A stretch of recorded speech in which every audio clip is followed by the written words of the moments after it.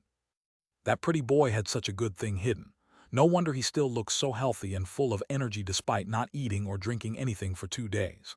Liang Peng snorted. Really, wasting such a precious treasure like this just to keep himself like that.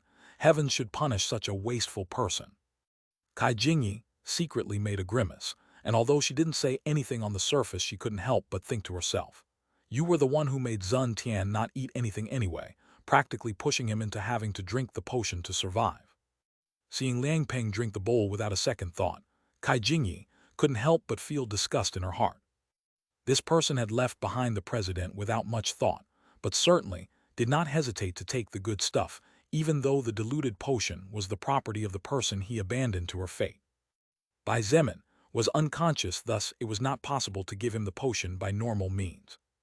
Then, Bai Zemin, who now occupied the fake name Zun Tian, looked at the 2 women in front of him and said in a serious voice, "Which one of you wants to help him drink that stuff?" Kai Jingyi panicked, but Shangyuan Bingzu rolled her eyes after hearing his words. "Why don't you help him better? Men understand each other, don't they?" she teased. Soon, however, Shangyuan Bingzu paused and her eyes widened in shock. In fact, even Kai Jingyi looked at her in astonishment. Shangyuan Bingzu found herself having trouble saying anything. She simply didn't know what was happening to her. In front of anyone else, regardless of gender, she was simply indifferent at best and usually cold as the ice she could make.